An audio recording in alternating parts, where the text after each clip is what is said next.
guys. So, i-share ko sa inyo yung aking health suggestion para mabilis makatayo ang isang stroke patient. Okay? Itong i-share ko sa inyo guys, based to sa experience namin kay mama. Kasi nung January guys, na-stroke si mama, nahirapan siyang tumayo, mga isang buwan mahigit siya hindi nakalakad. So, ngayon, ang ginawa lang namin, pinainom namin siya ng pinakuluang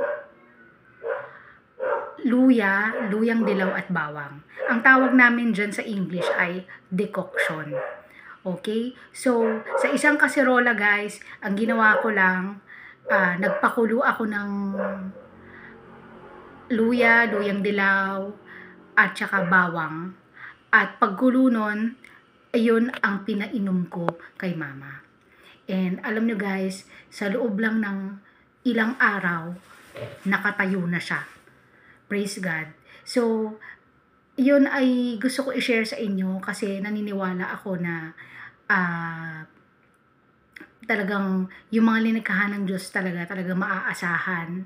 Yung nature talaga, may mga kasagutan diyan para sa ating mga problema sa kalusugan natin. So, I believe na kailangan natin yun i-grab.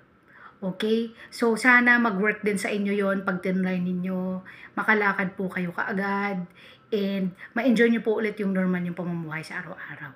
Okay? So, yun lang po. Salamat po sa panonood sa aking video. Please like, subscribe, and share our channel na marami pa po tayong magawa ng mga videos para po makatulong sa lahat ng mga PWDs at sa iba pa po na nangangailangan.